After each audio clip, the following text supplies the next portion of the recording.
পশ্চিমবঙ্গে একজন নেত্রী আছেন, পশ্চিমবঙ্গের মুখ্যমন্ত্রী। তিনি বলেছিলেন এসআইআর করতে দেবো না।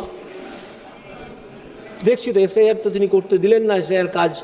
এসআইআর এর কাজ 99% শেষ হয়ে গেছে গতকাল, আজকে হয়তো বাকিটা শেষ হয়ে যাবে।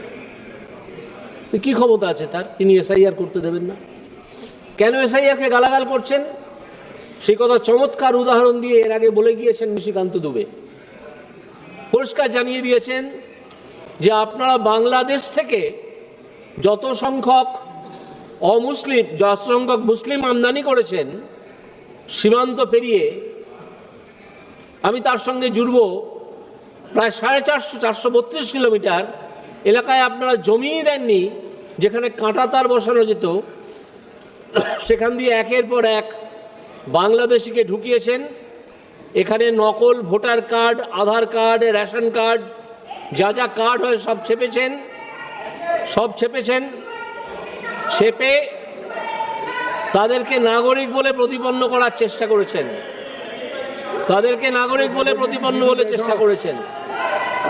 আজকে তারা, স্পিকার মহোদয়, আমি তো আপনাকে উদ্দেশ্য করেই বলছি,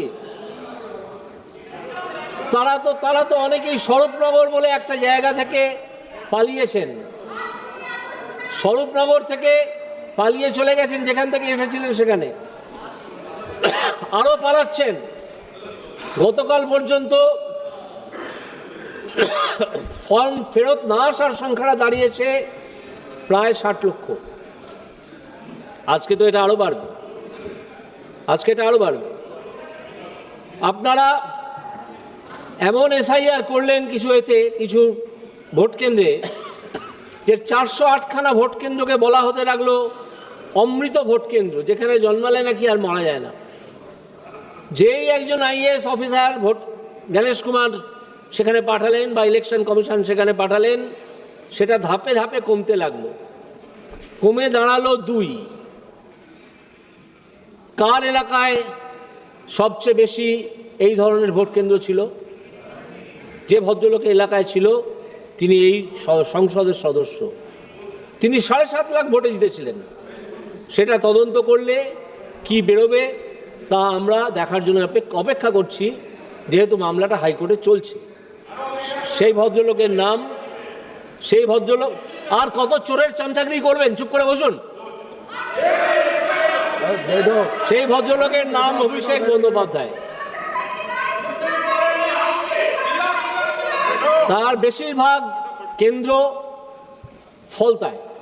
ফলতাটা ডায়মন্ড হারবারের মধ্যে পড়ে, যদি আপনি লোকসভা কেন্দ্র হিসেবে দেখেন। গতকাল একজন বিএলও, বুথ লেভেল অফিসার, তার বাড়িতে আক্রমণ করেছে কিছু লোক। কেন না, তিনি সঠিকভাবে কাজ করেছেন। ইলেকশন কমিশনের অফিস ঘেরাও করে ফেলা হয়েছে। ব্লক লেভেল অফিসারদের অর্গানাইজেশন বলে একটা ভাওতাপূর্ণ অর্গানাইজেশন তৈরি করা হয়েছে, করে ব্লক লেভেল অফিসার নাম দিয়ে একদল পার্টি কর্মীকে পাঠিয়ে দেওয়া হয়েছে ইলেকশন কমিশনের অফিসে। বলুন আমি মিথ্যে কথা বলছি? পারলে বলুন, চেঁচান। যারা মারা গেছেন তারা নিজের কারণে মারা গেছেন, কেউ বিএল এর কারণে, এসআইআর এর কারণে মারা যাননি। যে যার নিজের কারণে মারা গেছেন। আপনারা একটা আত্মহত্যার নোট জারি করেছিলেন, একজন লিখে গেছেন বলে এত তাড়াহুড়ো করেছিলেন যে পরে জানা গেল সেই ভদ্রলোক লিখতেই পারতেন না। তো এইভাবে আপনারা এসআইআর আটকাচ্ছেন। ফল কি হয়েছে সেটা আপনারা জেনে রাখুন। ফল যেটা হয়েছে সেটা হচ্ছে, গতকাল সুপ্রিম কোর্টে ইলেকশন কমিশনের আইনজীবীকে বলতে বাধ্য করেছেন আপনারা যে আমরা কেন্দ্রীয় বাহিনীর সাহায্য নিতে পারি, এখনো যে কাজ বাকি আছে সেটার জন্যে। এখনো কিছু কাজ বাকি আছে, সেটা করার জন্য পুলিশকে রিকুইজিশন করে নিতে পারি। এটার জন্য একটু অপেক্ষা করুন। আমাদের দেশে এখন একজন প্রধানমন্ত্রী আছেন, তার নাম নরেন্দ্র মোদী। আর একজন হোম মিনিস্টার আছেন, তার নাম অমিত শাহ। তাদের নাম শুনলেই আপনারা কাঁপতে শুরু করেন, নাম শুনলেই কাঁপতে শুরু করেন। Please conclude. তো এই অবস্থায় এসআইআর পশ্চিমবঙ্গে চলছে। আমি এইখানে আবেদন করব যে এই পশ্চিমবঙ্গে এই মুহূর্তে ইলেকশন কমিশনের উচিত কেন্দ্রীয় বাহিনী নামানো, না হলে বাকি কাজটুকু হবে না।